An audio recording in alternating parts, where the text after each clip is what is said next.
جس کو عام طور پر حج کا خطبہ کہتے ہیں، تو لوگ سمجھتے ہیں کہ شاید اس موقع پر آپ علیہ السلام نے یہ خطبہ ارشاد فرمایا ہے، ٹھیک ہے.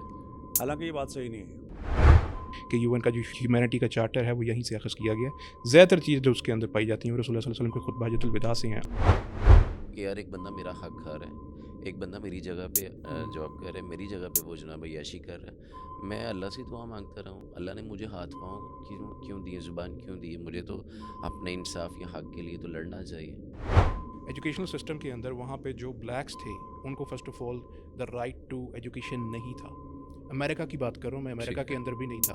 یعنی فرسٹ چیمپئن ہے ٹائم جو جی اس ہاں وقت وہی کام اگر عورت کر رہی تو اس کی پے کم ہے، مرد کر رہا تو اس کی پے زیادہ ہے. ابھی بھی ابھی بھی بعض نوجوان طبقہ یہ کہتا ہے یار ہم نا مذہب پسند لوگوں کے پاس بیٹھے ہیں، تو ان کے پاس جتنی بھی باتیں ہیں نا یا زمین کے نیچے کی ہیں، یعنی قبر میں جاؤ گے تو یہ سوال پوچھنے ہیں اور یہ جواب آپ کو دینے ہیں، یا جنت اور جہنم کی ہے، یعنی محشر کے میدان کے اندر کل قیامت والے دن اللہ کے سامنے پیش ہونا. تو ایک حد اگر میں دیکھوں ایک اعتبار سے تو طبقات کچھ جگہوں کے اوپر طبقاتی تقسیم ہونا تھوڑا سا ضروری ہو جاتا ہے. کہ یہاں پہ آپ ود ان اے سیکنڈ آپ کا موڈ سوئنگ ہو رہا ہے.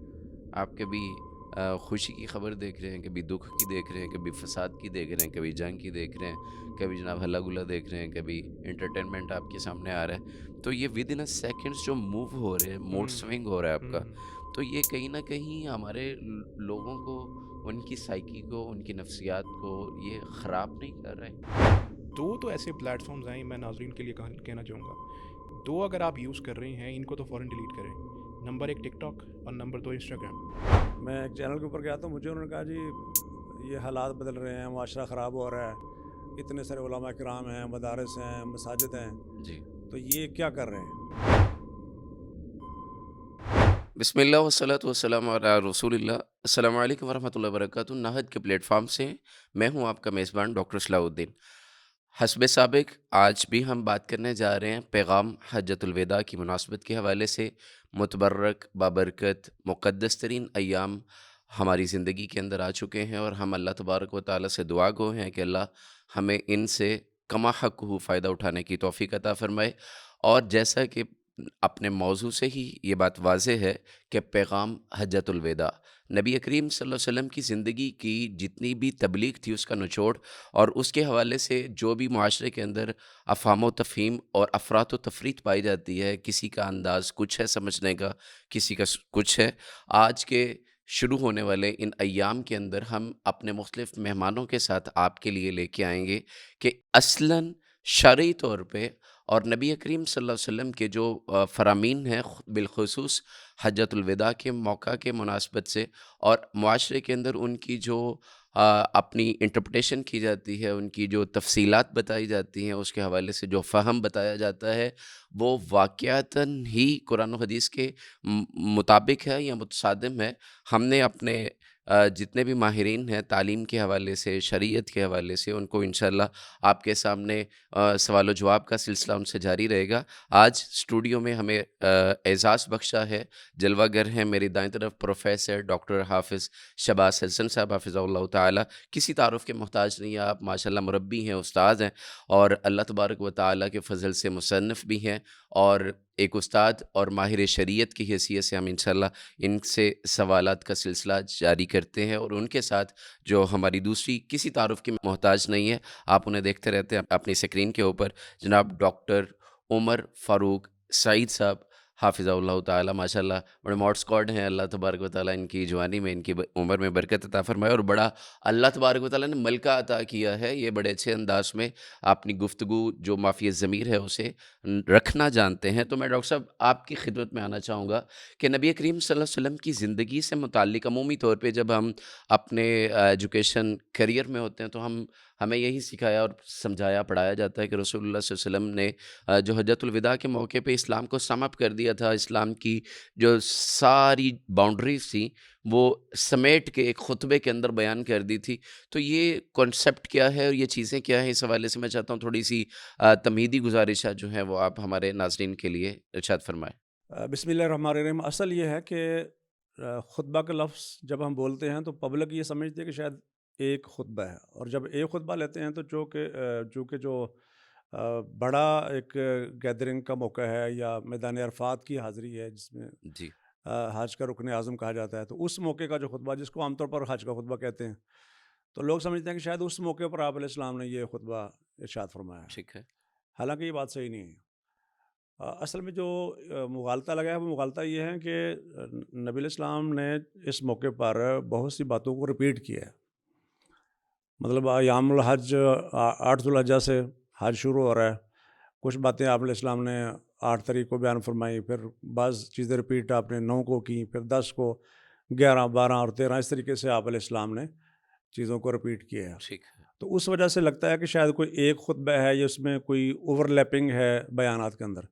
اصل بات وہی تھی جس کی طرف آپ نے بھی اشارہ کیا، چونکہ یہ کنکلوژن ہے، یعنی خلاصہ ہے، بلکہ اسی کے اندر ہی دین کی تکمیل کا اعلان بھی کیا گیا۔ بالکل الیوم اکملت لکم دینکم واتممت علیکم نعمتی ورضیت لکم الاسلام دینا۔ حالانکہ اس کے بعد بھی آیات نازل ہوئی ہیں، اس کے بعد بھی آیات نازل ہوئی ہیں، اور نبی علیہ السلام 3 ماہ تک اس کے بعد زندہ رہے ہیں اور آپ نے احکام دیے، وہ بھی دین ہے، بالکل ٹھیک لیکن جو بیسک پرنسپلز ہیں ان کی کمپلیشن ہو گئی ہے، یعنی اس میں کوئی بہت زیادہ احکام نہیں دیے گئے، بعد میں کچھ چیزوں کو رپیٹ کیا گیا۔ مثلا وہ جو آخری آیت ہے وَاتَّقُوا يَوْمًا تُرْجَعُونَ فِيهِ إِلَى اللَّهِ ثُمَّ تُوَفَّىٰ كُلُّ نَفْسٍ مَّا كَسَبَتْ وَهُمْ لَا يُظْلَمُونَ۔ تو یہ باتیں تو پہلے بھی قرآن مجید میں کہی گئی، لیکن صحیح بخاری کے مطابق عبداللہ بن عباس فرماتے ہیں کہ یہ آخری آیت ہے نزول کے اعتبار سے، مطلب وہ چیزیں بھی دین ہے، لیکن یہ کہ جو بیسک چیزیں ہیں وہ مکمل ہو گئی، جن کا آغاز حضرت آدم علیہ السلام سے ہوا تھا، بالکل صحیح تو اس میں یہ اعلان کیا گیا۔ تو کہنے کا مطلب یہ ہے کہ اس میں چونکہ آپ علیہ السلام خلاصے کے انداز میں بہت سی چیزیں بار بار یاد کروا رہے تھے، چونکہ نبی علیہ السلام کی زندگی کا یہ پہلا اور آخری سب سے بڑا مجمع ہے، بالکل اور پھر زندگی کے بھی آخری حصہ ہے، آخری ماہ جو ہیں وہ چل رہے ہیں، تو اس لیے وہ چیزیں بار بار آپ علیہ السلام نے فرمائی۔ جہاں تک یہ بات ہے کہ وہ ایک خطبہ کیوں نہیں ہے، اس میں جو پبلک کو کنسیپٹ جاتا ہے، مثلا یہ جو حدیث ہے جس میں آتا ہے کہ عربی اور عجمی کا ذکر ہے اور کالے گورے کا ذکر جی ہے، جی آگے چل کے شاید ہم اس کا جی ذکر ہم بھی اس کریں پہ گے، بات کریں گے انشاءاللہ تو وہ مسند احمد میں ہے کہ نبی علیہ السلام نے وہ بات 11 ذوالحجہ کو فرمائی تھی، تو ہم اس کو ساری زندگی جو ہے پڑھتے آئے ہیں خطبہ حجۃ الوداع کے حوالے سے۔ اب خطبہ حجۃ الوداع اگر 9 تاریخ کا ہی ہو تو اس کا مطلب ہے کہ وہ چیز تو خطبہ حجۃ الوداع میں نہیں آنی چاہیے نا، جبکہ تمام لکھنے والے اس کو، یا پبلک بھی بلکہ عوام الناس کو سمجھانے کے لیے میں کہہ رہا ہوں، وہ بھی اس کو خطبہ حجۃ الوداع کے طور پر ہی پڑھتے سنتے آئے نا، بالکل تو اس کا مطلب اس کو بھی انہوں نے خطبہ حجۃ الوداع میں شمار کیا ہے۔ اسی لیے عرب علماء نے کہا ہے کہ خطب حجۃ الوداع، خطب، انہوں نے خطبہ کی جمع خطب کا لفظ استعمال کیا، تو اصل ہے خطبات حجۃ الوداع۔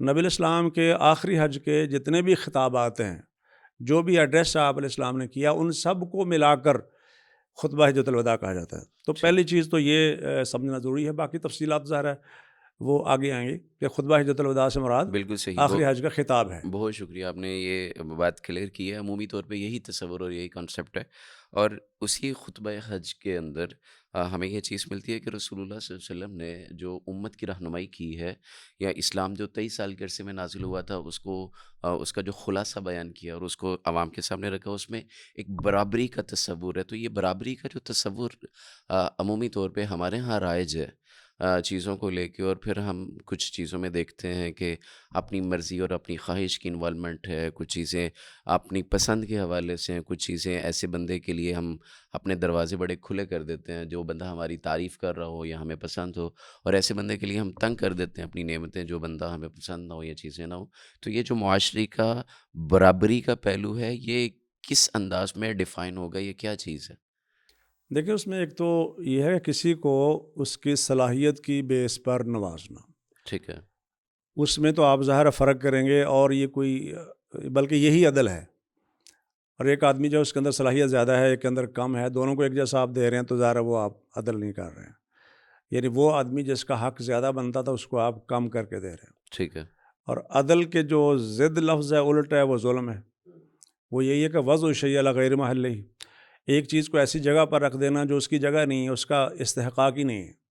ٹھیک ہے تو اصل یہ ہے کہ میرٹ کی بیس پر فیصلہ کرنا، یہ اصل عدل ہے، اور میرٹ میں یہ ہے کہ کسی کو آپ زیادہ بھی دے رہے ہوتے ہیں, کسی کو آپ کم دے رہے ہوتے ہیں, حکمران کی نظر معذرت اس سے کی سوال صلاحیت کی بیس پر. بات کاٹ رہا ہوں. حکمران کی نظر میں عمومی طور پہ یہ ہوتا ہے کہ اس کے لیے جتنی بھی اس کی رعایا ہے وہ ساری برابر ہے. باپ کی نظر میں یہ ہے کہ جتنے اس کے بچے ہیں سب برابر ہیں, اور پھر ان کے اندر کم دینا زیادہ دینا, یہ جو چیز آپ بتا رہے ہیں حکمران کے, یہ تو میرا خیال اسپیسیفک جاب کے حوالے سے چیز ہو سکتی ہے. نہیں, وہ ذمہ داری کی بیس پر. مجھے ایک آدمی کی کوالیفیکیشن زیادہ ہے, دوسرا آدمی جو اس کی کوالیفیکیشن کم ہے, آپ کو ایک کو آپ چھوٹی جاب دے رہے ہیں, دوسرے کو آپ بڑی دے رہے ہیں, جی تو وہ بالکل عدل ہے. یعنی جس کا ایک ڈیو حق ہے وہ اس کو آپ دے رہے ہیں. یعنی اس میں کوئی ایسی چیز نہیں ہے. ہاں, دونوں کی کوالیفیکیشن برابر ہو اور ایک کو آپ دے رہے ہیں اور دوسرے کو نہ دے رہے ہوں, تو پھر یہ انجسٹس ہے. بالکل ٹھیک ہے. اچھا, اس میں ایک اور چیز پھر میں ڈاکٹر صاحب کو زحمت دیتا ہوں. اس میں ایک اور چیز ہے, وہ یہ کہ عمومی طور پہ ہمارا جو نوجوان طبقہ ہے یا ہماری جو عوام ہے وہ اپنی حکومتوں سے نالاں رہتی عمومی طور پہ. کہتے جی ہمارے لیے برابر کے مواقع نہیں ہیں, ہمارے لیے چیزیں نہیں ہیں. اگر کوئی سفارش کی بنیاد پہ آیا ہے یا اگر کوئی اور طرح سے انداز ہے چیزوں کا تو تب معاملات اور طرح سے ہوتے ہیں. اور اگر ایکول میرٹ کے کوئی ایگزامس ہوں, کوئی جابس وغیرہ ہوں, چیزیں ہوں, تو حکومت کو نہیں چاہیے کہ ان چیزوں کی روک تھام کے اوپر کام کرے یا ان چیزیں. دیکھیں جی, وہ تو ان کی ظاہر ذمہ داری ہے. یعنی اگر کوئی شخص سفارش کی بیس پر آ رہا ہے یا رشوت کی بیس پر آ رہا ہے یا کسی اور وجہ سے اس کو آگے کیا جا رہا ہے, وہ منظور نظر بنا ہوا ہے, تو وہ تو غلط ہے.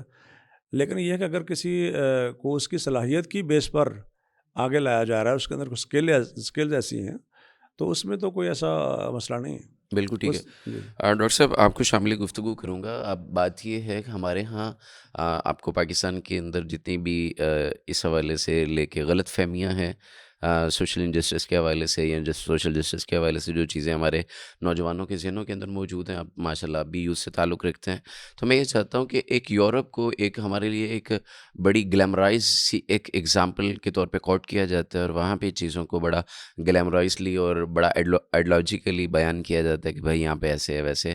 آپ اس کو کس نظر سے دیکھتے ہیں, اور رسول اللہ صلی اللہ علیہ وسلم کا یہ جو آج کے ہمارے موضوع کی مناسبت سے ہے, کیا آپ اس کا انالیسس کریں گے؟ دیکھیں, اگر سمرائز کیا جائے جو سب سے فیمس چیز کہہ لیں کہ اکیڈیمیا کے اندر فیمس ہے نا, کہ رسول اللہ صلی اللہ علیہ وسلم کا جو خطبہ حجۃ الوداع تھا, اس کے متعلق جو سب سے فیمس نیریٹو ہے وہ ہے جسٹس کا, کہ اس میں آپ صلی اللہ علیہ وسلم نے جسٹس کی بڑی بات کی. مطلب گورے کالے کی بات کی, اسی طرح سے خواتین کے حقوق کی بات کی, بہت سی ایسی چیزیں, غلاموں کے حقوق وہ کی سب کی سب چیزیں جو ہیں وہ جسٹس سے تعلق رکھتی ہیں. اس وجہ سے بلکہ میں کہوں گا کہ ہیومن رائٹس جو چارٹر ہے یو این کا, اس کے اندر بھی کئی کلازز جو ہیں وہ اسی سے آپ کہہ سکتے ہیں کہ اخذ شدہ ہیں. حالانکہ انہوں نے اس کو سائٹ تو نہیں کیا, سائٹ کرنے کے اندر ڈنڈی مارتے ہیں, آپ کو پتہ ہے کافی بالکل بار, ایسے ہی. بلکہ ہمارے کئی ناموں کو بھی ٹرانسلیٹ کر دیتے ہیں تاکہ لوگ اس کو پہچان نہ سکیں. ان کی تو عادت ہے, خیر اس میں کوئی نئی بات نہیں ہے. لیکن اگر میں کہوں کہ اس اخذ کہاں سے کیا ہے, اس کا کوئی شک نہیں ہے اس میں کہ یو این کا جو ہیومینٹی کا چارٹر ہے وہ یہیں سے اخذ کیا گیا ہے. زیادہ تر چیز جو اس کے اندر پائی جاتی ہیں وہ رسول اللہ صلی اللہ علیہ وسلم کے خطبہ حجۃ الوداع سے ہیں. البتہ یہاں پہ یہ چیز بھی قابل غور ہے کہ کیا ویسٹ کا جو سسٹم ہے وہ کمپلیٹلی ایک آئیڈیل سسٹم ہے, کیونکہ انہوں نے ایک ہیومینٹی چارٹر بنا لیا, ہیومینیٹیرین گراؤنڈس کے اوپر اپنے معاشرے کو تشکیل دے دیا. کیا یہ وجہ ہے کہ وہ بالکل آئیڈیل معاشرے ہے؟ یہ بالکل درست نہیں ہے. میں اگر دیکھوں تو 14ویں صدی عیسوی سے لے کر 20ویں صدی تک, if I am to get more concise and precise, جو 18ویں صدی اور اس سے لے کر 20ویں صدی ہے, اس کے اندر جو ویسٹ ہے, only thing that they exported in that era was an invasion, nothing else. invasion after invasion. کہیں گے کہ ان کے اندر کمپلیکس کے شکار ہیں. دیکھیں, اس وقت اس میں شک نہیں تھا کہ ان کے ہاں ترقی تھوڑی زیادہ ہو چکی تھی. یہ مٹیریل ترقی کی بات ہو رہی ہے. مورلی تو وہ ہمیشہ کہیں پہ بھی نہیں تھے. مورلی تو ان کے ہاں آپ دیکھ لیں 16th سینچری میں اگر ان کے خلاف کوئی بات بھی تھوڑی سی کرتا تھا تو گیلیلیا کا آپ کو پتہ ہے کیا حال ہوا, تا دم مرگ اس کو قید کر دیا گیا. تو ان کے ہاں مورالٹی کا تو کوئی اتنا کوئی بندوبست یا اس قسم کی کوئی چیز موجود نہیں تھی. البتہ مٹیریل ترقی ضرور تھی, اس کا انکار نہیں کیا جا سکتا. اسی کی بنیاد پہ انہوں نے وہ انویژنس کی, اور پھر اس کی جو سٹوریز ہیں ان انویژنس کی, کہ جو یورپینس کی انویژن تھی, برٹشرز کی, پھر ڈچ کی, جرمنز نے کیا کیا وہ تو بتانے کی ضرورت بھی نہیں ہے, فرینچ نے کیا کیا وہ بھی بتانے کی ضرورت نہیں ہے. افریقہ کا جو حال فرینچ نے کیا ہے وہ تو آج تک بھی بیچارے اپنے آپ کو غلام ہی سمجھتے ہیں. بہت سے ان کے قبائل آج بھی غلام ہیں. تو آپ اگر یہ کہیں کہ ویسٹرن ایک سوسائٹی کو آئیڈیلائز کر کے کہیں, ویسٹرن سوسائٹی کے اندر جو انجسٹس ہے وہ سوشل ریسزم, وہاں پہ ریسزم انتہا حد کا ریشزم ہے، آج بھی ہے، یہ کوئی پرانی باتیں نہیں ہو رہی، آج بھی ہے۔ بالکل صحیح۔ اس کے علاوہ وہاں پہ جو طبقاتی نظام ہے وہ انتہا درجے کا ہے۔ آپ دیکھ لیں ان کے یہاں پہ جج کرنے کا طریقہ کیا ہوتا ہے، وہ بتاتے نہیں، آپ کو میں بتاتا ہوں کوئی چیز اپنی ایکسپیرینس سے بتاتا ہوں۔ کسی کے ہاتھ میں پٹیک فلپ ہے نا، یا اوڈیماس پی کی ہے گھڑی، اس کا مطلب ہے اس کا اسٹینڈرڈ تھوڑا اوپر کا ہے۔ بالکل ٹھیک ہے۔ کسی کے ہاتھ میں سیکو ہے تو تھوڑا سا چھوٹے لیول کا ہے۔ تو مطلب یہ ہے باتیں کہ یہ جو جسٹس کا معیار ہے جو وہاں پہ سوشل جسٹس کا ہے، اس کا پہلی چیز ہے کوئی سیٹ کرائٹیریا پیرامیٹر نہیں ہے۔ پہلی چیز ان کا معیار یہ ضرور ہے کہ جس کے پاس زیادہ طاقت ہے، might is right according to them, however has the might it is according to them he is right. وہ جو بھی کرنا چاہے کر سکتا ہے، اس کو اختیار ہے۔ اور جو کمزور ہے اس کو چاہے وہ غلام بنا لے، اس کو چاہے اس کے اوپر انویژن کر دے، ان کو ریشلی ابیوز کر لے۔ بالکل آج ٹھیک بھی دیکھیں امریکہ کے جو پچھلے ماشاء اللہ سے ابھی جو صدر ہیں، ان کے پچھلے دور میں ایک واقعہ بڑا فیمس ہوا تھا ریشل ابیوز کا امریکہ کے اندر۔ اس کے بعد وہ بلیک لائفز میٹر کی ایک وہ چلی تھی، ایگزیکٹلی۔ ایک تحریک چلی تھی۔ تو اگر 21ویں صدی میں بلیک جو وہاں کے بیچارے کالے ہیں ان کو یہ کرنے کی نوبت پیش آ رہی ہے کہ بلیک لائفز میٹر کے ہیش ٹیگ چلا رہے ہیں، تو پھر کہاں پر ان کی ترقی اور کہاں پر ان کا جسٹس؟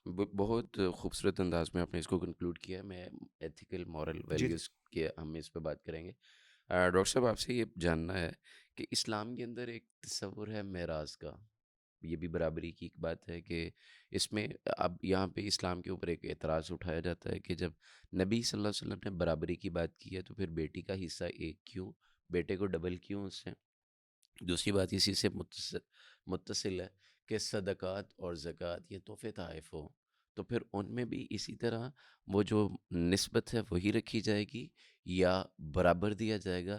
اس حوالے سے یہ جو برابری کا ایک پہلو جو رسول اللہ صلی اللہ علیہ وسلم نے بتایا تھا، وہ یہاں پہ ایک بظاہر محسوس ہوتا ہے کہ یہ برابری تو نہیں نا، کہ عورت کو ایک دیا جا رہا ہے، مرد کو ڈبل دیا جا رہا ہے، اور یہ کیا چیز ہے؟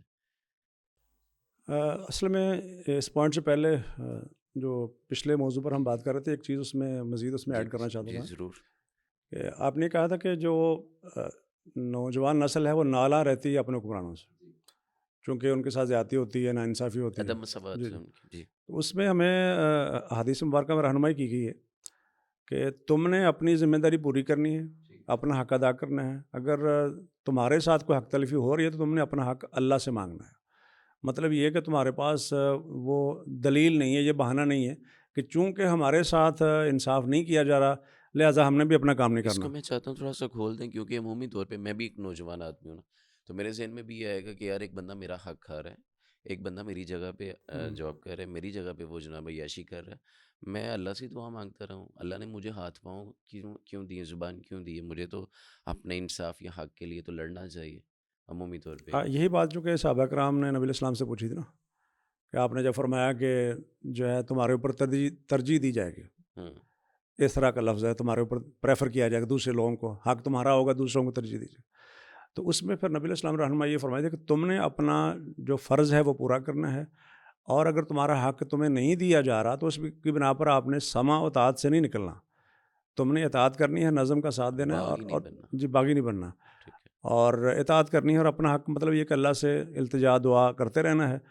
اور ایک اور چیز اس میں ظاہر آ جاتی ہے بعض دفعہ کہ بعض دفعہ بندہ ڈسہارٹ ہو جاتا ہے کہ حق میرا بنتا تھا دوسرے کو دے دیا گیا تو میں اپنا کام کیا کروں۔ نفسیاتی دباؤ کا شکار ہوتا اور جب کہ حدیث کے اندر یہ بات موجود ہے، جیسے حضرت یوسف علیہ السلام کے واقعے کے اندر بھی یہ بات ہمیں ملتی ہے کہ جب وہ تیسری مرتبہ ان کے بھائی وہاں آئے ہوئے تھے تو انہوں نے کہا کہ کہیں آپ ہی یوسف تو نہیں ہیں؟ انہوں نے کہا میں یوسف ہوں، یہ میرا بھائی ہے، اللہ نے ہم پر بڑا احسان کیا۔ تو انہوں نے کہا کہ اللہ قد آثرک اللہ علینا، اللہ نے آپ کو ہم پر پریفر کیا ہے، بڑا مقام دیا ہے۔ تو انہوں نے وہاں ایک اصولی بات کہی تھی، انہ من یتقی و یصبر فإن اللہ لا یضیع اجر المحسنین، کہ جو شخص بھی تقوی اختیار کرتا ہے، اللہ کی فرمانبرداری کرتا ہے، نافرمانی سے بچتا ہے اور صبر سے کام لیتا ہے، تو اللہ تعالیٰ محسنین کے اجر کو ضائع نہیں کرتا۔ جو بھی عمل کوئی شخص کرتا ہے اس کا صلہ کہیں نہ کہیں ضرور اس کو ریٹرن ہوتا ہے، اس دنیا میں ہو یا اگلے جہان میں تو یقیناً اس کا ہوگا۔ بالکل۔ مطلب یہ ہے کہ اگر وہ صبر سے کام لے گا، اپنا کام ایمانداری اور خلوص کے ساتھ اور اخلاص کے ساتھ کرتا رہے گا تو کہیں نہ کہیں سے ضرور اس کو فیور اس کی یعنی ملے گی۔ اسلام کی تعلیمات میں تطبیق یہ بنتی ہے جی کہ باغی نہیں بننا ہے، اپنے آپ کو ریٹیلیٹ کی طرف نہیں لے کے جانا ہے، اور اپنا جو بھی ذمہ داریاں ہیں وہ پوری کرنی ہے، اور پھر اس حساب سے اگر مل گیا تو ویل، نہیں ملا تو پھر صبر شکر کے ساتھ اپنی۔ مطلب کسی کی ناانصافی آپ کے لیے ناانصافی کرنے کی دلیل نہیں ہے۔ ٹھیک۔ یعنی اس کو آپ عذر نہیں بنا سکتے ہیں. اب آتے ہیں ہم دوسرے وہ ابھی جو کویشچن آپ نے کیا ہے, جی جہاں تک تعلق ہے میراث کا, تو میراث میں یہ کہ چونکہ عورت کو حصہ ملنا ہوتا ہے دونوں طرف سے, یعنی اس کو اپنے والدین سے بھی حصہ ملتا ہے اور بطور بیٹی والدین سے جی ترکہ ملے گا. ترکہ ملے گا, پھر خاوند سے بھی اس کو حصہ ملنا ہے. تو یہ مرد کے ساتھ تو ایسا نہیں ہے, مرد کو تو ایک طرف سے حصہ ملنا نا. تو اب جب دونوں طرف سے حصہ اس کو ملے گا تو اس میں وہ اشکال جو لوگوں کے نظر میں ہے وہ نہیں رہے گا. بلکہ میں تو بعض دفعہ ذرا تفنن ایک بات جو کہا کرتا ہوں سمجھانے کے لیے, جی وہ یہ ہے کہ عورت کے ذمہ کوئی مالی ذمہ داری نہیں ہے. یعنی جو بھی خرچ کرنا اس نے اپنے اوپر خرچ کرنا ہے, یا اپنی خوراک کا ہے, لباس کا ہے, رہائش کا, وہ ساری ذمہ داریاں جو ہیں وہ دوسروں کی ہیں. بالکل صحیح. جب اس پر مالی ذمہ داری بھی کوئی نہیں ہے, اس کے باوجود اسے آدھا حصہ مل جاتا ہے. تو جس طرح باقی لوگ سوچتے ہیں یہ مرد کے ساتھ تو ناانصافی ہوگی نا. پھر ہم نہیں کہتے ہیں, ہمارا یہ موقف نہیں ہے, لیکن جس طرح لوگ کہتے ہیں اگر اس طرح ہم سوچیں تو ہم تو یہ فیمنزم کہہ کی اگر سکتے ہیں. بات جی کی جی جائے تو جی جی. جی لیکن دوسری بات یہ ہے کہ چونکہ ذمہ داری نہ ہونے کے باوجود بھی دونوں طرف سے حصہ مل رہا ہے تو پھر ایکول ہو گیا اس حساب سے. بالکل ٹھیک ہے. اس میں امیر غریب کا کوئی ایشو نہیں ہے.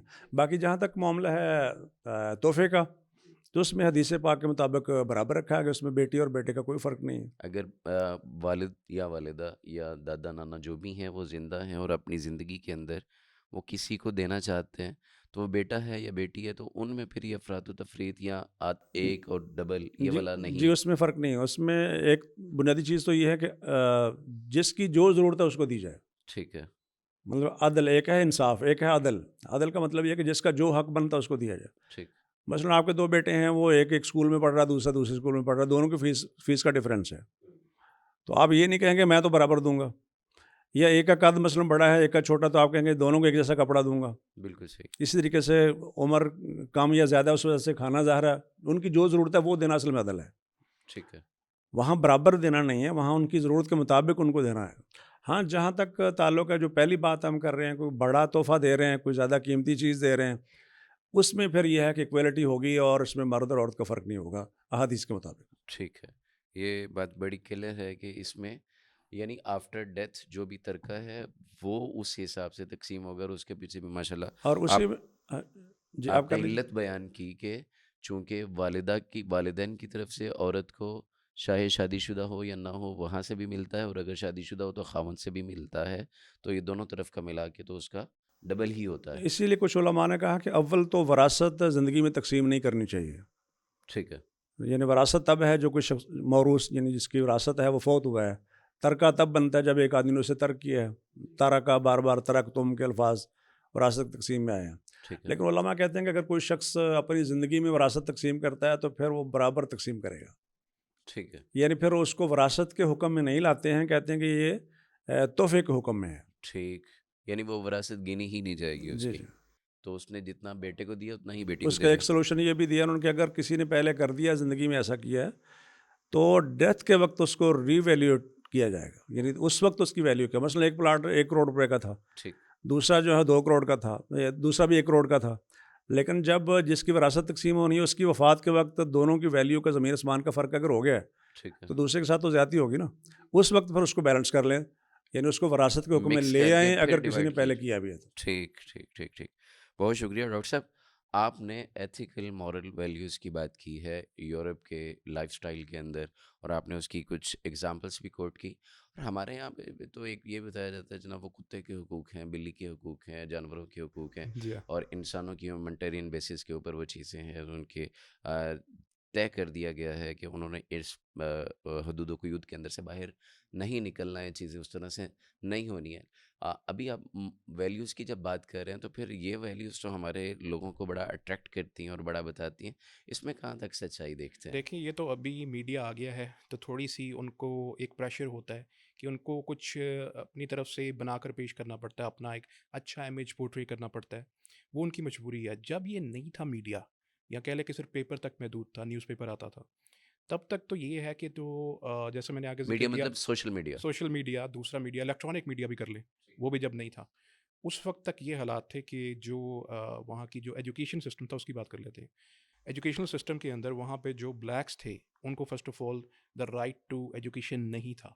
امریکہ کی بات کر رہا ہوں میں، امریکہ ٹھیک کے ہے، اندر بھی نہیں تھا یعنی فرسٹ ٹائم. چیمپئن ہے جو جی اس ہاں، وقت ہوگا اس کا۔ کے اندر فرسٹ ٹائم جب ان کو اجازت ملی بھی تو آپ کو پتہ ہے کہ ایک بہت فیمس پکچر ہے جس میں ایک بلیک اسٹوڈنٹ کمرے کے باہر کرسی ڈال کے جی بیٹھا ہوا ہے. جی جی جی، وہ دروازے سے باہر بیٹھا کمرے کے باہر کرسی ڈال کے بیٹھا تھا، گوریوں کے ساتھ وہ پڑھ بھی نہیں سکتا تھا.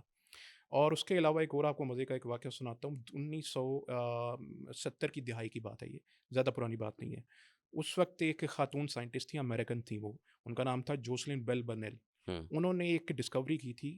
پلسار ہوتا ہے ایک گلیکسی میں ایک فنامنا ہوتا ہے پلسار، اس کے اندر ایک پلس ہوتی ہے، وہ آپ کو سنا، اس نے وہ ریکارڈ کی تھی، ریڈیوز کی جو ٹیلیسکوپ تھی اس پہ ریکارڈ کی تھی. تو پلسار کی جو ایجاد ہے اس کا کریڈٹ اس کو جاتا ہے. لیکن اس کا جو نوبل پرائز ملا تھا وہ اس کے سپروائزر کو ملا تھا، کیونکہ وہ خاتون تھی. سب کو پتا تھا کہ اس کو جو ایجاد کرنے والی وہ یہ خاتون ہے، لیکن کیونکہ وہ عورت تھی تو ہوں، اس وجہ سے اس کا جو سپروائزر تھا نوبل پرائز اس کو ملا تھا، اس کو نہیں دیا گیا، جوسلین بیل برنیل کو نہیں دیا یعنی گیا، جو اس کا بنتا تھا اس جو کو۔ اس کو بنتا تھا اس کو نہیں دیا گیا. ہوں یہ تو تب کی باتیں بتا رہا ہوں جب الیکٹرانک میڈیا نہیں تھا، جب نیوز پیپر ہی ہوتے تھے.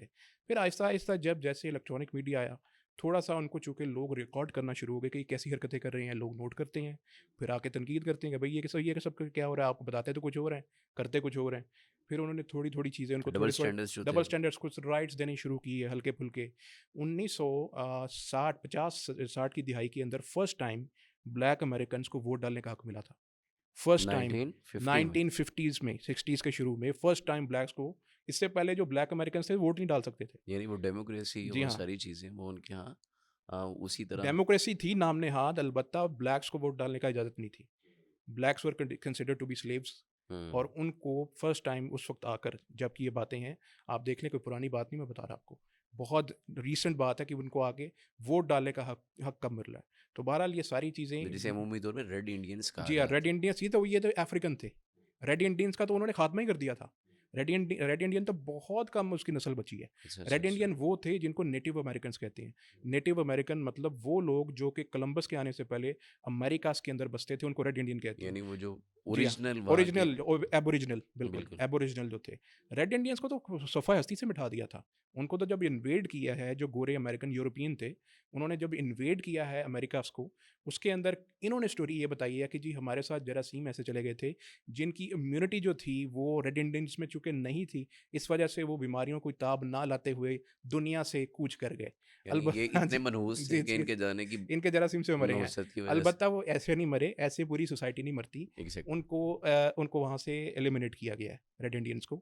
اس میں سے کچھ بچے تھے، آج بھی اکا دکا ان کو، وہ آپ کہہ لیں کہ ان کے کچھ ڈسینڈنٹس آپ کو مل جائیں شاید، لیکن یہ ان کی ختم ہو لیکن گئی. یہ جو فیکٹس ہیں ہمارے سو کالڈ لبرلز جو ہیں وہ تو اس کا ڈینائی کرتے نہیں ہوئے نہیں تھے کہ نہیں، یہ نہیں اس ڈینائی طرح۔ کوئی نہیں کر سکتا. یہ وہ مانتے ہیں، البتہ وہ کہتے ہیں ڈارک پاس، ڈارک ہسٹری ہے. This is a part of the dark history of America اچھا یعنی وہ اینڈ یورپ بائی دا کہتے وے. ہیں forgotten ہاں، that وہ کہ کہتے ہیں ٹھیک ہے یہ ہو گیا، آپ کیا کر سکتے ہیں، دیکھیں اب ہو گیا، کیا کہتا ہے. بلیکس کے ساتھ تو ہمیشہ سے ایسے ہوتا رہا، ان کو تو سلیوز ہی سمجھتا گیا. تو یہ تو سلیوز کے ساتھ جو بلیکس ہیں وہ الگ لیکن ہے. اب پھر جو گلیمرائز جب کیا جاتا ہے یا آئیڈلائز کروایا جاتا ہے، جیسے کہ مختلف ان کے پروگرامس بھی چلتے ہیں ترقی پذیر ممالک کے اندر، جی ہاں، ایجوکیشن کے نام پہ یا دیگر چیزوں کے نام پہ، اور ان کے اپنے ان کی انویسٹمنٹ بھی ہے، میں نام نہیں لیتا چیزوں کا. جی جی جی. لیکن میں یہ جاننا چاہتا ہوں، تو پھر جب یہ باور کروایا جاتا ہے کہ نہیں یار وہ جو ڈارک پاسٹ تھا وہ تو چلا گیا، اب وہ تو ساری بڑی ایکویلٹی ہے، بڑا جناب ماڈس کوڈ چیزیں ہیں، لائف اسٹائل بڑی اچھی ہے اس طرح سے، تو یہ کیا حقیقت پر مبنی اب کرنٹ ایشوز کرنٹ سنیریو میں؟ دیکھیں اصل بات یہ ہے کہ ویسٹرن ایک اپنا اگر کوئی ایجنڈا کوئی ایکسپورٹ کرنے کے لیے، اگر ہمارے یہاں کوئی نیریٹو وہ with the help of some money monetary benefits دے کے اگر وہ پش کرواتے ہیں، اس میں شک نہیں ہے وہ کرواتے ہیں. ٹھیک ہے، مثلا یہاں پر ان کے کیا پیرول کے اوپر لوگ موجود نہیں ہیں، یہاں پر ان کے پیرول پہ لوگ موجود ہیں، وہ کریں گے ان کی جو بات نیریٹو کو پروموٹ کریں گے. اپنے نیریٹوس کو پش کروانے کے لیے انہوں نے تو جنگیں کروا دی ہیں. کہ آپ دیکھیں کس نیریٹو کے اوپر عراق کو انویٹ کیا تھا. ڈیموکریسی ہونی چاہیے. صدام ڈیموکریٹک نہیں ہے، وہ تو آمر ہے، وہ تو ڈکٹیٹر ہے. یہاں پہ تو ڈیموکریسی ہونی چاہیے. اب مسئلہ یہ ہے کہ جو پرابلم ہے، لیبیا میں بھی یہی کیا لیبیا گیا. میں یہی کیا. اپنے ایک نیریٹو کو پش کروانے کے لیے انہوں نے تو جنگیں تک بھی کروا لی ہیں. وہ تو اپنے نیریٹو کے اوپر کسی بھی حد تک جانے کو تیار ہیں، چاہے وہ جسٹیفائڈ ہو یا نہ ہو. بعد میں یہی لوگ ہیں جو کہ عراق انویژن کے اوپر معافی میں، ٹونی بلیئر نے خود کہا تھا غلطی ہو گئی. ہمیں تو کوئی ویپنز اور یعنی ماس ڈسٹرکشن نہیں ملے وہاں بلین پہ. ہیومن مار دیے گئے، جی گاجر ہاں، مولی کی طرح کاٹ دیے گئے، تو اس میں بس جسٹ سوری. غلطی ہو گئی. اب ہم سے وہ ذرا وہ ریڈنگ نہیں صحیح ہو پائی. میتھس اور ویپنز آف ماس ڈسٹرکشن تو وہاں پہ نہیں تھے، لیکن ہم نے وہاں پہ پھر بھی انویڈ کر دیا. وہاں سے چلو تیل بھی نکال لیا، وہ بھی غلطی سے نکلا تھا. عراق کا جو آئل تھا وہ بھی غلطی سے نکل گیا تھا. سارا مسئلہ یہ بالکل ہے. ٹھیک ہے، آپ نے ہاں جی. بڑا اچھا شرح دیا. میں ڈاکٹر صاحب کو شامل گفتگو کرتا ہوں. ڈاکٹر صاحب یہ بتائیے گا کہ معاشرے کے اندر، جیسے کہ ابھی ڈاکٹر صاحب یہ بات کہہ رہے ہیں کہ یورپ اور جو ہمارے لیے آج کل بڑا مقدم نیشن سمجھے جاتے ہیں، قومیں سمجھی جاتی ہیں، ترقی یافتہ ممالک سمجھے جاتے ہیں، تو ان کے ڈارک فیس پہ بات ہو رہی ہے مساوات کے حوالے سے یا برابری کے حقوق کے حوالے سے. تو یہاں پہ مساوات کے نام پہ معاشی عدم مساوات ہمارے یہاں پہ سوسائٹی میں بھی دیکھنے کو ملتی ہے. آپ اس کی وجوہات کیا سمجھتے ہیں، کیا ہے، اور اس پہ کس انداز میں قابو پایا جا سکتا ہے؟ ایک تو وہاں جو معاشی عدم مساوات ہے وہ موجود ہے. ڈاکٹر صاحب ذرا بہتر جانتے ہیں کہ وہاں پر عورت اور مرد کی تنخواہ میں فرق کرتے ہیں. یعنی وہی کام اگر عورت کر رہی تو اس کی پے کم ہے، مرد کر رہا تو اس کی پے زیادہ ہے. ابھی بھی؟ ابھی بھی ٹھیک ہے. ابھی بھی جی بعض جگہوں پر رپورٹ ہوتا ہے کہ اس طریقے سے وہ کرتے ہیں. تو اس لیے وہ ہمیں تو نہیں کہہ سکتے ہیں کہ ہم کوئی ایسا فرق کر رہے ہیں. تو اسلام کی تعلیمات تو واضح ہے کہ جس کی جو محنت ہے اس کا وہ حق اس کو دیا جائے، بلکہ کب دینا ہے وہ بھی ڈیفائن ہے. جیسے کہ وہ حدیث ہے کہ مزدور کی مزدوری اس کا پسینہ خشک ہونے سے پہلے ادا کرو.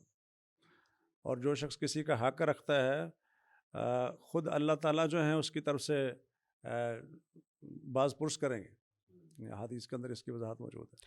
اچھا ڈاکٹر صاحب، آپ کی بات کی قطع کلامی کی معذرت، ایک سوال عمومی طور پہ نوجوانوں کے ذہنوں کے اندر بڑا آ رہا ہے، اور مجھے لگتا ہے کہ بڑا ویلڈ ایک سوال ہے، اور میں ان کی زبان بن کے آپ سے جسارت کر رہا ہوں یہ سوال کرنے کی، کہ وہ نوجوان طبقہ یہ کہتا ہے یار ہم نا مذہب پسند لوگوں کے پاس بیٹھے ہیں، تو ان کے پاس جتنی بھی باتیں ہیں نا یا زمین کے نیچے کی ہیں، یعنی قبر میں جاؤ گے تو یہ سوال پوچھنے ہیں اور یہ جواب آپ کو دینے ہیں، یا جنت اور جہنم کی ہے، یعنی محشر کے میدان کے اندر کل قیامت والے دن اللہ کے سامنے پیش ہونا ہے. تو اس دنیا کے اندر آپ کے کوئی حقوق غصب کر رہا ہے، آپ کی املاک کو نقصان پہنچا رہا ہے، آپ سے چیزیں لے کے آپ کو جناب وہ دھوکہ دہی کر رہا ہے، تو اس کے ساتھ کیسے معاملات کرنا ہے؟ یہ معاشی عدم مساوات کے اندر یہ چیز شامل ہے نا کہ جس کے پاس قوت ہے، طاقت ہے، وہ آپ کا کھا جاتا ہے، آپ کو نہیں دیتا. تو کیسے کتنا ایفرٹ کر سکتے ہیں اس کے لیے؟ اس میں دیکھیں پہلی چیز جو ہے نا کہ وہ جنت اور جہنم کا یا باقی چیز جو نوجوان عام طور پر بات کرتے ہیں، جی.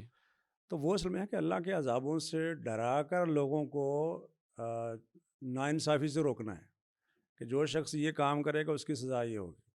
تو وہ اس کا مقصد یہ ہوتا ہے. مقصد یہ نہیں ہے کہ اگر دنیا میں کوئی کسی کا حق لے رہا تو اس کو واپس نہیں کرنا چاہیے. ٹھیک ہے. یہ دنیا کے اندر جس کا حق غصب کیا گیا ہے اس کا حق واپس لینے کی کوشش کرنا، یہ تو عمومی طور پر شریعت کے احکام موجود ہیں. تعاون علی البر والتقوی، یہ کیا ہے؟ یہی ہے نا. بالکل. اگر کسی کے ساتھ ناانصافی ہو رہی ہے اسے ظلم کا خاتمہ، ظلم کو روکنے کی کوشش کرنا، بلکہ اعلان نبوت سے پہلے نبی علیہ الصلوۃ والسلام یہ جو حلف الفضول کا معاہدہ ہوا ہے کہ فضل نامی لوگ جو جمع ہوئے ایک کام کے اوپر، یا اگر کسی کا قرض نہیں دے رہا کوئی شخص بااثر شخص، جی. تو خود نبی علیہ الصلوۃ والسلام اس سے پیسے واپس نکلواتے ہیں یا اسے کہتے ہیں اور اپنا اثر سوکھ استعمال کر کے اس سے واپس لینے کی کوشش کر رہے ہیں. تو یہ تو نبی علیہ السلام کی تعلیم کے اندر یہ ایک بات موجود ہے. اور یعنی جن اپنا کا حق لینے کے لیے کہا جا سکتا ہے، لوگوں کو ساتھ ملا کے اس سے بات کی جا سکتی ہے. جی بالکل کی جا سکتی ہے. اس میں پریشر ڈیولپ کیا جا سکتا ہے. اور یہ امر بالمعروف اور نہی عن المنکر کیا ہے؟ بالکل صحیح. تو یہ اس کے زمرے کے تحت بالکل جس کا حق غصب کیا جا رہا ہو وہ حق واپس اس کا لینا چاہیے، اور جس کے اختیار میں ہو واپس کرنا اس کی ذمہ داری واپس کرے. بالکل ٹھیک ہے. بہت شکریہ آپ کا. اچھا ایک اور سوال پھر میں ڈاکٹر صاحب کو پھر شامل گفتگو کرتا ہوں. آپ ماشاء اللہ ماہر تعلیم بھی ہیں اور جی جی یونیورسٹی میں پڑھاتے بھی ہیں. یونیورسٹیز ہوں، کالج ہوں، ہمارا جو اکیڈمک جتنا بھی معاملات ہیں اس میں ہم دیکھتے ہیں کہ ایک طبقاتی تقسیم تعلیمی نظام کے اندر بھی موجود ہے. یعنی اس میں یہ ہے کہ جو فیسز دینے والا طبقہ ہے ایک خاص طرح کے ان کے لیے جو نصاب تعلیم ہے اور طرح سے سیٹ کیے ہوئے ہیں، ان کے کورسز اور طرح کے ہیں، اور جو نسبتاً کم پیسے دے سکتے ہیں یا جن کے پاس نہیں ہیں، جن کو عمومی طور پہ گورنمنٹ سیکٹر یا سوشل ویلفیئر سیکٹر کے اندر جن کو ایجوکیٹ کرنے کی کوشش کی جاتی ہے تو ان کے لیے نوعیت اور طرح کی ہے، اور یہ طبقاتی تقسیم پھر آہستہ آہستہ ہماری حکمران پارٹی تک ہر جگہ پہ ہمیں دیکھنے کو ملتی ہے۔ آپ کو کیا لگتا ہے کہ یہ ہے نہیں ہے، اور اگر نہیں ہے تو جو ہمیں نظر آ رہا ہے وہ کیا ہے، اور اگر ہے اس کا حل کیا ہے؟ اصل وجہ یہ ہے کہ جو امام ابن خلدون رحمہ اللہ نے صدیوں پہلے یہ بات کہی تھی کہ العلم صنعت، تعلیم جو ہے انڈسٹری ہے۔ اس زمانے میں شاید اس چیز کو سمجھنا اتنا مشکل مشکل تھا، آسان نہیں تھا۔ آسان نہیں تھا۔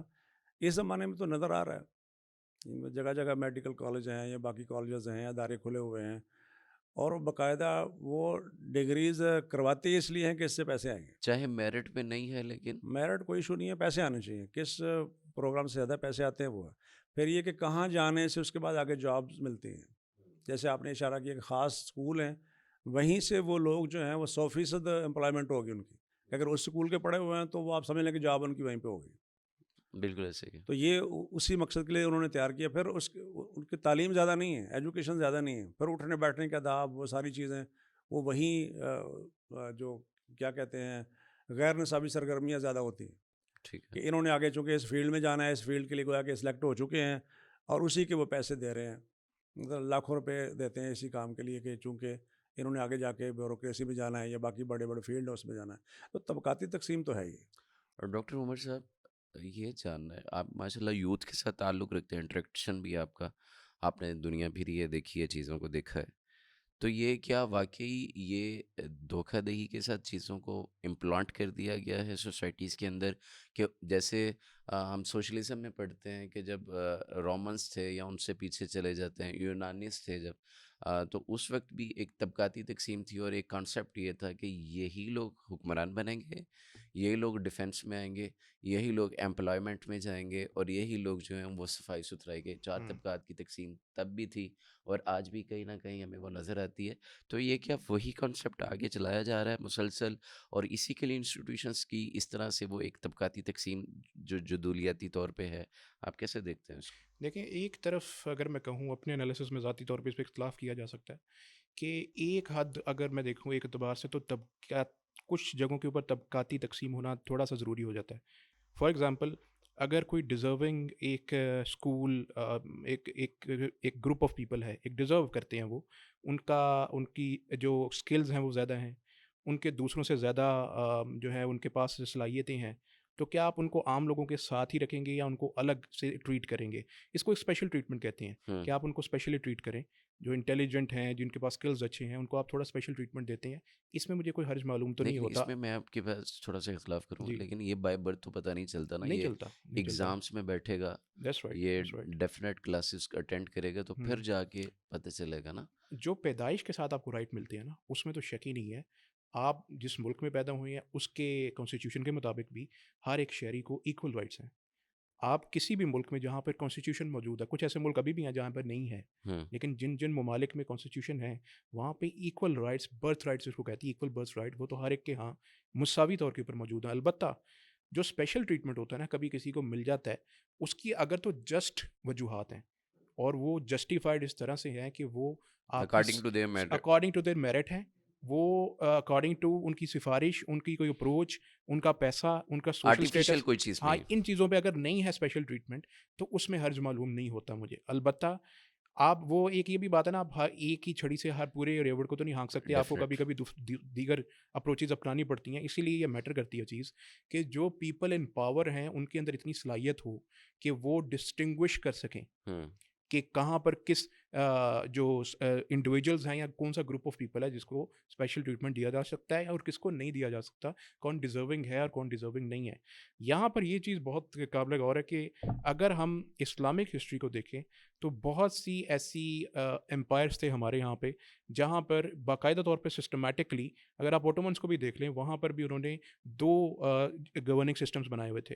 ایک سسٹم وہ تھا جہاں پر لینیج کے اعتبار سے ان کی جو سلطنت تھی وہ چلتی تھی، البتہ ان کے جو فیصلے تھے اس کے اندر جو وہاں کے علماء مفتیان تھے ان کو برابر کا ساتھ پارٹ حصہ دیا ہوا تھا، حالانکہ وہ کمپرومائز تھے لیکن اس کا یہ مطلب نہیں ہے کہ ان کو علامتی طور کے اگنور اوپر کر دیا گیا تھا شامل یا کر دیا ڈمی تھا، تھا. علامتی طور کے اوپر ان کو ضرور شامل کیا ہوا تھا. تو مطلب یہ ہوتا ہے کبھی کبھی آپ کو چیزوں یہی بات آگے چل کر اور بھی آگے جاتی ہے. فار ایگزامپل میں نے آپ کو آگے مثال دی تھی کہ ڈیموکریسی کے نام پہ لوگوں کو انہوں نے امریکہ نے یا ویسٹ نے انویڈ کیا مختلف کنٹریز کو. اب دیکھیں کچھ جو مقامی حقائق ہوتے ہیں کبھی کبھی آپ کو اس کو پہلے ملحوظ خاطر رکھنا پڑتا ہے، اس کے بعد کوئی وہاں پر سسٹم لگانا پڑتا ہے.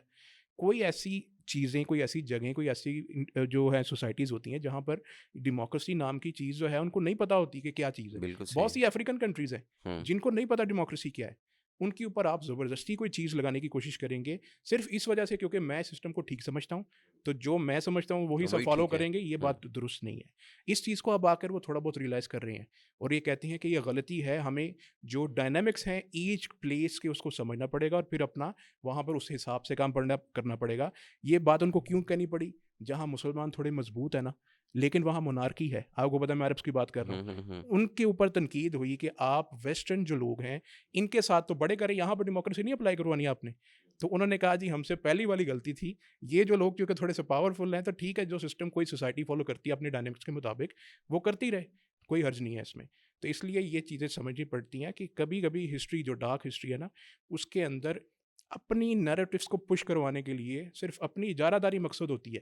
یہ نہیں ہے کہ آپ دوسرے کا بھلا چاہتے ہیں. کبھی کسی نے انویژن اس وجہ سے نہیں کی کہ وہ دوسری قوم کا بھلا چاہتا ہے. اس کے اثاثے اس کے لیے اپنی اجارہ داری کے لیے ان چیزوں کے لیے انویژنز ہوتی ہیں، تو ان یہ چیزوں کے لیے ڈارک فیس ابھی بھی چل ہی رہا ہے. کہہ سکتے ہیں بالکل چل رہا ہے، کیوں نہیں ہے. بہت سی چیزیں ابھی بھی آپ کو بھائی اب دیکھیں میں کہتا ہوں سوشل میڈیا کی وجہ سے نا ایک فائدہ ضرور ہوا ہے کہ تھوڑا بہت وہ نا وہ ڈر جاتے ہیں، پردے کے پیچھے پردے ہو کے گیا. پیچھے ہو جاتا ہے وہ. ان کو وہ ڈر ہوتا ہے نا کہ یہ چیز ایک سیکنڈ میں ہر ایک کے ہاتھ میں آج کل کیمرہ ہے، وہ چیز پکڑیں گے سامنے آئے کہ لوگ تھو کریں گے. سوشل میڈیا کی ڈاکٹر صاحب نے بات کی ہے تو ڈاکٹر صاحب آپ بھی ماشاء اللہ گئے بگئے یوز کرتے رہتے ہیں اور ہم دیکھتے بھی ہیں آپ کی، اور اسی سے اللہ کا فضل ہے کہ نیکیوں کا سلسلہ بھی جاری رہتا ہے آپ کا بھی اور باقی احباب کا بھی. تو یہاں پہ یہ جاننا ہے کہ سوشل میڈیا اس حوالے سے بطور استاد آپ کیا رائے رکھتے ہیں کہ کتنا کو ایجوکیٹ کر سکتا ہے، کتنی کو تعلیم مہیا کر سکتا ہے اس برابری کے ماحول کو لے کے، اس کے حوالے سے جو بھی افراط و تفریط ہیں، مسکنسیپشنس ہیں ان کو ختم کرنے کے حوالے سے سوشل میڈیا کام آ سکتا ہے؟ جی بالکل آ سکتا ہے، لیکن اس میں ایک چیز میں نے محسوس کی ہے کہ وہ چیزیں جو آپ کسی سٹیج پہ نہیں کہہ سکتے ہیں، کسی جلسے میں نہیں کہہ سکتے ہیں، کانفرنس میں نہیں کہہ سکتے ہیں، وہ چیزیں آپ وہاں کر رہے ہیں. ہوں. مطلب ایک دوسرے کے خلاف یا کوئی فرقہ وارانہ پوسٹیں لگا رہے ہیں، کوئی ایسی چیزیں آپ کر رہے ہیں اپنے اندر کے دوسروں جذبات کے کو باہر خلاف نکال لیں، اچھے کر ہیں رہے ہوتے برے ہیں. ہیں الگ چیز. اچھا وہ جب آپ کر رہے ہوتے ہیں نا اس کا ایک امپیکٹ جو ہے وہ بلٹ ہو رہا ہوتا ہے ان لوگوں کے ذہن میں، جس کے خلاف بھی آپ کر رہے ہیں اس کے خلاف آپ کی مثلاً ایک فرقہ ہے اس کی دوسرے فرقے کے خلاف اگر جو نفرت پہلے موجود تھی سوشل میڈیا کے ذریعے سے وہ زیادہ ہو گئی، اس لیے کہ وہاں پر وہ باتیں کھلے انداز میں ہو رہی ہیں جو عام طور پر پہلے نہیں ہو رہی تھی. بالکل صحیح. تو وہ ایک پہلو اس کا ہے. اگر پازیٹیو اس کو یوز کیا جائے تو ظاہر اس کا فائدہ بھی ہے کہ ہر شخص کو اس کی صلاحیتوں کے مطابق موقع ملتا ہے، صلاحیتیں اجاگر کرتے ہیں، پھر وہی لوگ بعض دفعہ آگے آ کے بڑی خدمت بھی سر انجام دیتے بڑے ہیں. اچھے کار نمایاں انجام تو دیتے وہ ہیں. دونوں پہلو بہر ہیں، اس کا اصل ہے کہ استعمال کیا کر رہے ہیں آپ. بالکل ٹھیک ہے. اچھا ڈاکٹر صاحب نے بات کی ہے کہ استعمال کیا کریں. ہم ایک چیز دیکھتے ہیں سوشل میڈیا نے نا، میری اپنی آبزرویشن ہے ایز اے ڈاکٹر بات کرنے جا رہا ہوں، بڑا پینک کر دیا ہوا ہے سوسائٹی کو کہ یہاں پہ آپ ود ان اے سیکنڈ آپ کا موڈ سوئنگ ہو رہا ہے. آپ کبھی خوشی کی خبر دیکھ رہے ہیں، کبھی دکھ کی دیکھ رہے ہیں، کبھی فساد کی دیکھ رہے ہیں، کبھی جنگ کی دیکھ رہے ہیں، کبھی جناب ہلا گلا دیکھ رہے ہیں، کبھی انٹرٹینمنٹ آپ کے سامنے آ رہا ہے. تو یہ ود ان اے سیکنڈس جو موو ہو رہے ہیں، موڈ سوئنگ ہو رہا ہے آپ کا، تو یہ کہیں نہ کہیں ہمارے لوگوں کو، ان کی سائیکی کو، ان کی نفسیات کو یہ خراب نہیں کر رہا ہے؟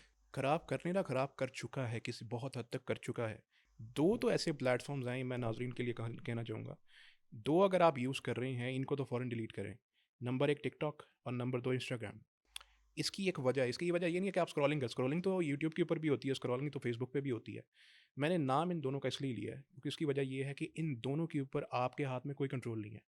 You are not in control at all. اس کا جو الگوریتم کام کرتا ہے, ٹک ٹاک بھی آپ کو وہ آپ چاہے جو مرضی اس کو کہیں وہ دکھائے گا, وہی وہ دکھائے گا وہی جو اس نے دکھانا ہے. انسٹاگرام کا بھی اسی طرح سے, آپ جو مرضی کرتے رہیں, جس کو مرضی فالو کیا ہو, آپ کو ریکمینڈ وہ وہی کرے گا جو اس نے کروانا ہے, دکھانا آپ کو. فیس بک کسی حد تک آپ کے کنٹرول میں تھوڑا بہت ہے کہ آپ جو دیکھنا چاہتے ہیں وہ آپ کو زیادہ اس کو وزٹ کریں گے تو آپ کو وہی دکھائے گا, باقی چیزوں کو وہ نیچے کرتا جائے گا فیڈ کے اندر. یوٹیوب بھی فیڈ میں باقی چیزوں کو نیچے کر دے گا, جو آپ دیکھتے ہیں زیادہ آپ کو وہی ریکمینڈ کرے گا. لیکن یہ جو دو ہیں نا, یہ اس کو میں کہتا ہوں کینسر ہے, انسٹاگرام اینڈ ٹک ٹاک. اس کو تو فوراً دیکھیں, ڈوپامین آپ کو پتہ ہے ریلیز ہوتا ہے, آپ نے اس کا اسپین اتنا کم کر دیا ہے کہ آپ کو 5 سیکنڈ سے لے کر 30 سیکنڈ کے اندر اندر ہی جو ہونا ہے ریلیز ہونا ہے. اس کے بعد آپ فارغ ہیں, آپ اس کے بعد آپ کو سمجھ نہیں لگنی کیا ہو رہا ہے. مجھے اب نیا افیکٹ چاہیے, ڈوپامین افیکٹ چاہیے مجھے, اب نیا رش آف ڈوپامین چاہیے, اب مجھے ایک نئی چیز. تو that is what Instagram and took talk is providing. آپ دیکھ لیں یوٹیوب کو اس لیے تھوڑا سا میں کہتا ہوں کہ اس کے اوپر تھوڑا لانگ فارمیٹ ویڈیوز چل جاتی ہیں, لوگوں کا نہ بھی دھیان رہے بھائی تھوڑا بہت آپ کا ڈوپامین کو سیٹ کر رہا ہے نا, کم از کم اتنا تو نہیں ہے کہ آپ کنسسٹنسی ہے, لانگ ویڈیو فارمیٹ پھر بھی قابل برداشت ہے, پھر بھی ہے. لیکن یہ ہے this is absolute cancer for the society. These two platforms are making the worst out of the people. وہ لوگ جو آج کل اتنے ایڈکٹیڈ ہیں نا, وہ ان دو پلیٹفارم کی وجہ سے ایڈکٹیڈ ہیں. باقی دیکھ لیں کہ آپ فیس بک اور یوٹیوب کے اوپر چاہے ایڈکٹیڈ ہوں, ان کے اندر آپ اس کا سولوشن بھی بتا دیجیے. صرف ڈیلیٹ کرنا تو خیر دیکھیں, ایک بڑی جو رکاوٹ ہے نا ڈیلیٹ کرنے میں, وہ آپ کی فالوئنگ ہے. اگر آپ کی بڑی فالوئنگ ہے نا, فار ایگزامپل آپ کو میں کسی کو کہوں یار انسٹاگرام اور ٹک ٹاک کو ڈیلیٹ کر دوں, کہے گا یار میرے تو 1000 فالوور ہیں, میں کیسے کر دوں, میں تو اتنے لوگوں کے فیمس ہوں, میں تو اتنا فیمس ہوں, میں کیوں ڈیلیٹ کر دوں. دا پوائنٹ از کہ آپ کو جتنے بھی لوگوں نے فالو کیا ہوا ہے اس میں سے آپ کو جانتا تو پرسنلی کوئی بھی نہیں ہے, آپ کو ایک بندہ بھی نہیں پرسنلی جانتا. آپ جو ہے یہاں سے باہر نکلے جا کے کسی اللہ معاف کرے ٹرک کے نیچے آ جائیں, آپ کو کوئی بھی نہیں جانتا, آپ فارغ ہیں خود بھی نہیں, یور اکاؤنٹ از گون. آپ کو پرابلم یہ ہے کہ ایک چھلاوا ہے, ایک بس آپ کو ایک دھوکہ ہے, آپ کی نظروں کا دھوکہ ہے آپ کے سامنے کہ میری اتنی فالوئنگ ہے. ایک آرٹیفیشل ورلڈ ہے جس میں آپ جی رہے ہیں. ہاں جی, آپ دیکھیں ملینز آف فالوورز ہیں ان لوگوں کے, یہ جو جن کے اوپر کیسز پچھلے دن ہوئے تھے, آپ کو پتا ہے ڈکی اور یہ کیا وہ رجب بٹ کر کے کوئی بندہ ہے, کیس ہویا نا, کون آیا بجانے اس کو, کون پیچھے آیا اس کے تھانے میں, اس کے پیچھے آیا کوئی بندہ. ملینز 8 ملین فالوور ہیں, ایک بندے کے 80 لاکھ ہیں, ایک بندے کے 60 لاکھ ہیں, ایک بندہ بھی اس کے پیچھے نہیں آیا کہ تیری پیشی کروا دوں, وہ بھی پیسے دے کر وکیل کو, تو اس کے پیچھے گیا. دا پوائنٹ از کہ یہ لوگ آپ کے پیچھے جن کو آپ فالوور سمجھتے ہیں, ریئل ورلڈ کے ساتھ آرٹیفیشیل ورلڈ کا ایبسولوٹ ڈفرینٹ, دونوں ڈفرینٹ ہیں. تو یہ صرف مین رکاوٹ میں سمجھتا ہوں لوگوں کو نا, وہ تھوڑا سا ڈوپامین, ایک لائک آ گیا ڈوپامین, 2 آ گئے, اتنے شیئر آ گئے. But the point is these are not your people, this is something کہ لوگوں کو پسند ہے, تھوڑا سا ان کا ٹھڑک پورا ہوا, بات ختم. ٹھیک ہے ڈاکٹر صاحب, اسلامک پوائنٹ آف ویو سے لوگ تو ان کو اسٹوڈنٹ سمجھنا شروع ہو جاتے ہیں.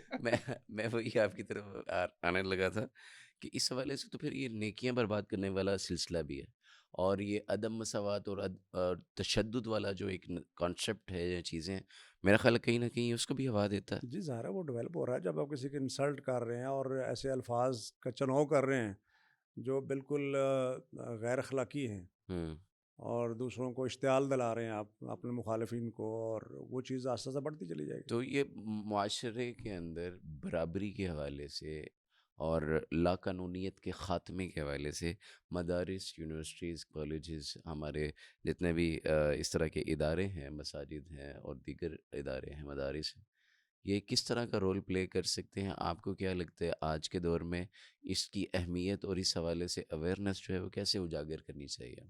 دیکھیں, ان کا بنیادی کام تو ظاہر ہے ایجوکیشن کا ہے, تعلیم کا ہے یا تبلیغ کا ہے, تو یہ ادارے تو ظاہر ان کو اپنا کام ظاہر انہوں نے یہی کرنا ہے, باقی اس کا امپلیمنٹ کرنا ہے اور ڈیسیجن لینے ہیں, وہ تو ظاہر ہے کوئی بھی جو ڈیسیجن پار جس کے پاس ہے, گورننگ باڈی ہے, اس نے کرنا ہے, وہ اس کا کام ہے.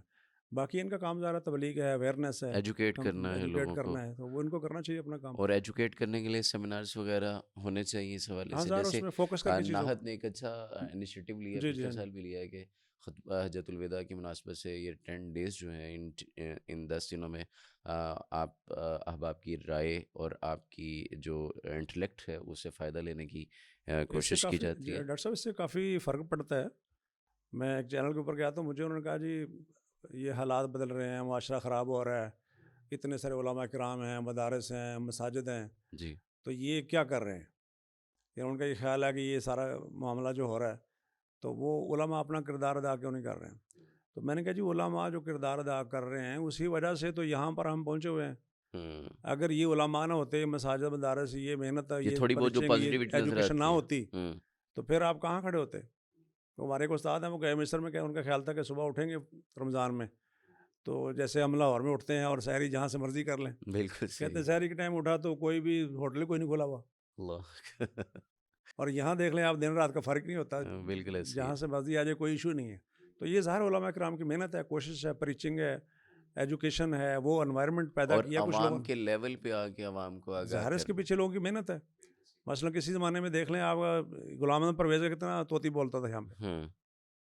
آپ جانتا کوئی پتہ ہے لوگوں کو کہ غلام احمد پرویز، حالانکہ نوجوان طلوع نسل میں تو اسلام پتہ ہی نہیں ہے گلبرگ نام 2 کیا. میں ابھی بھی طلوع اسلام کے نام سے دفتر موجود ہے نا، بالکل ہے. لیکن جانتا ہے اسے کوئی کہ کیا یہ کوئی تحریک تھی؟ لیکن علماء کی محنت ہے. اسی طریقے سے یہ ٹرینیں بھر بھر کے آتی تھیں قادیان میں، وہ ختم ہو گیا نا سارا سلسلہ. تو میرا کہنے کا مطلب یہ ہے کہ یہ محنت ہے علماء کی، اور لوگوں کو یہ اویئرنیس دی ہے انہوں نے دلائل کے ساتھ اور ایک ہائی لیول پہ جا کے، تو اس کا یہ فائدہ ہوتا ہے. آہستہ آہستہ چیزیں بدلتی ہیں. بالکل صحیح.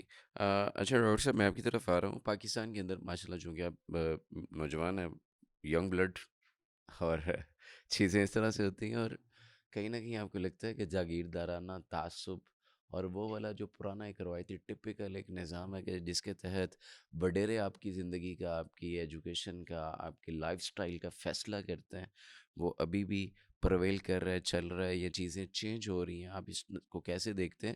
اور یہ معاشرے کے اندر جو افراط و تفریط ہے، یہ برابری کی سطح پہ جو چیزیں ہیں کہ اگر وڈیرے کا بچہ ہے تو وہ سرداری ہے، اور اگر کام والے کا بچہ ہے تو وہ غلامی ہے، وہ کمین ہی ہے. تو کیا دیکھتے ہیں، چینج ہو رہا ہے؟ دیکھیں اس میں نہیں چینج، آئی وڈ سے کہ تھوڑا بہت چینج تو ہر ایک معاشرے کا حصہ ہے. کوئی بھی معاشرہ کمپلیٹلی اسٹیگننٹ تو ہوتا نہیں. ہوں. کوئی بھی معاشرہ جتنا مرضی آپ کہہ لیں کہ منجمد ہو چکا ہے، پھر بھی اس میں کسی نہ کسی حد تک تغیر تو آتا رہتا ہے. ٹھیک. یہاں کے معاشرے کو اگر میں انالائز کروں، پچھلے 20 سالوں میں کچھ نہ کچھ تبدیلی واقع ہوئی ہے کہ لوگوں میں شعور اس اعتبار سے تو بڑا ہے کہ جو لوگ وڈیرے یا جو لوگ ہمارے اوپر رول کرتے رہے ہیں، آپ دیکھ لیں وہ ساری وڈیرا فیملی تھی اپ انٹل 2018. 2018 میں ایک بندہ آیا جو وڈیرا نہیں تھا، چاہے وہ ابھی کہیں پہ بھی ہے، چاہے اس کو آپ نیگیٹیولی پورٹری کریں، لیکن وہ بندہ وڈیرا نہیں تھا. تو یہ کیسے ہوا؟ یہ شعور سے ہوا. شعور تھا مطلب کہ اب ہم نے وڈیروں کو ووٹ نہیں دینا، اب ہم نے ان لوگوں کو نہیں لے کر آنا جن لوگوں نے ہم پہ پچھلے اس وقت تک کوئی 70 یا 65 سال تک باریاں سیٹ کی ہیں، انہوں نے آتے رہنا. تو اس کو میں ایک تبدیلی، وہ بھی تبدیلی ویسے کہتے تھے تبدیلی ہے، لیکن یہ ہے کہ تبدیلی ہی سمجھتے ہیں. ایٹ دا اینڈ اچھی یا بری تھی تو تبدیلی. آپ نے ان لوگوں کو اپنے اوپر لا کر بٹھایا جو کہ ایٹ لیسٹ اس بیک گراؤنڈ سے نہیں تھے، وہ کسی اور بیک گراؤنڈ سے اسپورٹس مین تھے. وہ تو اسپورٹ مین تھے، عام بندے تھے جنہوں نے بعد میں جا کر. تو بہرحال یہ سارے فیکٹرز کو مد نظر اگر رکھیں تو ابھی بھی اب وہ فیز بھی اٹس اوور ناؤ، تبدیلی فیز از آلسو اوور. تو بات یہ ہے کہ بات وہیں پہ دوبارہ واپس آ چکی ہے، اور دوبارہ سے کوئی نہ کوئی تحریک، کوئی نہ کوئی تغیر آنا لازم بات ہے. یہ تو ہو نہیں سکتا کہ آئے گا نہیں. البتہ یہ چیز ضرور ہے کہ لوگوں کے ذہنوں میں باتیں کہاں کس حد تک بیٹھی ہوئی ہیں کہ کیا یہی چیز اسی تنخواہ پہ سب کام کریں گے، یا کوئی تنخواہ یا اسٹیٹس یا کسی قسم کا عہدے وہ بدلیں گے. دیکھیں اس کے لیے آپ کو کوئی بات وہ ہوتی ہے، کبھی کچھ کہتے ہیں کہ دل سے اٹھنی چاہیے، کوئی کہتا ہے دماغ سے اٹھنی چاہیے. یہ دونوں جگہ سے اٹھے گی بات، یہ دونوں جگہ سے تبدیلی آپ کے اندر سے آتی ہے اور پھر وہ باہر پورٹری ہوتی ہے. Manifestation of change is from inside to outside. Exactly. تو اسی طرح سے ہوتا ہے. البتہ اس کے علاوہ اگر آپ کہہ لیں کہ باتیں، وہ تو پھر بہت ساری کی جا سکتی ہیں، باتوں کی تو کمی نہیں ہے. Bundle of thanks for your cooperation and introducing your ideas اور یور نالج. اچھا ڈاکٹر صاحب، آج کی نشست کا آخری سوال ہے اور وہ ایک ٹپیکل سا سوال ہے. شعور کیا اس بات کا نام ہے کہ جو مجھے ملنا چاہیے وہی لینا ہے، اور کیوں نہیں مل رہا اس کے لیے تگدو کرنی ہے، یا مجھے کچھ اور بھی کرنا ہے اس سے حوالے؟ دیکھیے انسان کے ذمہ جو کام ہیں اپنی اس دنیا کی بہتری کے لیے یا اس دنیا کی بہتری کے لیے، وہ تو ظاہر اس نے کرنا ہے. بنیادی طور پر تو وہ نور ہے، یعنی شریعت اور وحی کا علم ہے، جس کی روشنی میں آپ نے باقی ساری چیزیں جو گین کرنی ہے. تو ہر انسان کو اپنا نفع نقصان تو سوچنا چاہیے، اسی کے لیے ایفرٹ جو بھی وسائل ہیں اس کو بروئے کار لانا چاہیے. ڈاکٹر صاحب یہ جو کہہ رہے تھے کہ جو جاگیردارانہ نظام اور اس طرح کی چیزیں جو ہیں، تو ایک حد تک ابھی آپ سندھ میں چلے جائیں، یا بہت سے ایسے علاقے ہیں پسماندہ جنوبی پنجاب کے جہاں انہوں نے بالکل محروم رکھا، کوئی شخص جو ہے وہ تعلیم حاصل نہیں کر سکتا، کوئی کہیں جا نہیں سکتا، اور آئے روز جو ہے وہ واقعات آتے ہیں کہ لوگوں کو بند کر کے رکھا ہوا ہے. بھٹے والوں نے وہ پتہ نہیں کتنے سالوں سے انہوں نے انہیں باندھ کے اندر رکھا ہوا ہے، مشقت لی جا رہی ہے. تو ان کا مقصد یہ ہے کہ یہ اگر علاقے کے لوگ جو ہیں ان کو اویئرنیس آ جائے کہ یہ تعلیم حاصل کر لیں گے، یہاں سے کوئی بچے جو ہیں وہ شہروں میں جا کے علم حاصل کر لیں گے، تو وہ شعور اویئرنیس ان کو آ جائے گا کہ یہ ہم کہاں پھنسے ہوئے ہیں اور یہ کہاں انہوں نے ہمیں پسماندہ رکھا ہوا ہے. تو وہ چیزیں پھر آہستہ آہستہ ظاہر ہے اویئرنیس کی جو بات ہم کر رہے ہیں سوشل میڈیا کے ذریعے سے ہو رہی ہے اور جگہ جگہ یہ پیغام اور چیزیں پہنچ رہی ہیں, تو وہ معاشرہ اس سے وہ ایک گھٹن والے ماحول سے باہر تو نکل رہا ہے, بالکل صحیح اور ہے. انسان اگر اس میں ایفرٹ کرے تو انشاءاللہ کامیاب ہے. انشاءاللہ اللہ انشاءاللہ تعالیٰ کسی کی محنت کو انشاءاللہ ضائع نہیں کرتا. انشاءاللہ. آپ کی آمد کا, آپ کی تشریف لانے کا بہت بہت شکریہ. ناظرین کرام, اسلام انسانیت کا سبق دیتا ہے, انسانیت کا درس دیتا ہے, اور رسول اللہ صلی اللہ علیہ وسلم انسانیت کے سب سے بڑے رہبر, سب سے بڑے رہنما ہیں, اور انہوں نے اپنی زندگی کے اختتامی لمحات کے اندر جو اپنی باتیں, جو بیانات ارشاد فرمائے, وہ میرے آپ کے لیے, پوری انسانیت کے لیے مشعل راہ ہیں. اور ان کی جو جزیات ہیں, ان کی جو تشریح ہے, ان کی جو تفسیر ہے, وہ ہم جو سمجھتے ہیں وہی ٹھیک نہیں. اس کے لیے ہمیں اہل الرائے, اہل جو دین ہے, اہل دانش جو طبقہ ہے, ہمیں ان سے رہنمائی ڈیفینیٹلی اس کی لینی ہے. اور شعور یہ نہیں کہ مجھے کیا لینا ہے اور مجھے کیا ملنا ہے, شعور یہ بھی ہے کہ میرے ذمے کیا ہے اور میں نے کیا ادا کرنا ہے, میں نے حقوق کون سے پورے کرنے ہیں. اسٹے ٹیونڈ ود اس, اور انشاءاللہ ہم یہ جو گفتگو کا سلسلہ ہے یہ جاری رکھیں گے, اور پیغام حجۃ الوداع جو ہے, رسول اللہ صلی اللہ علیہ وسلم کے جو سنہری اصول ہیں, اور ان کی روشنی کے اندر آپ کے جو مسائل ہیں, ہمارے جو معاملات ہیں, انشاءاللہ اس کو ڈسکس کریں گے. آپ کے ذہن میں کوئی سوال, کوئی کیوری ہو, آپ کچھ پوچھنا چاہتے ہیں, کمنٹ سیکشن کے اندر اپنے سوالات ضرور چھوڑیے. ہم انشاءاللہ اگلی نشست میں اسے گفتگو کا موضوع کا حصہ بنائیں گے. بہت شکریہ دیکھنے کا, اپنا بہت خیال رکھیے گا. اللہ حافظ.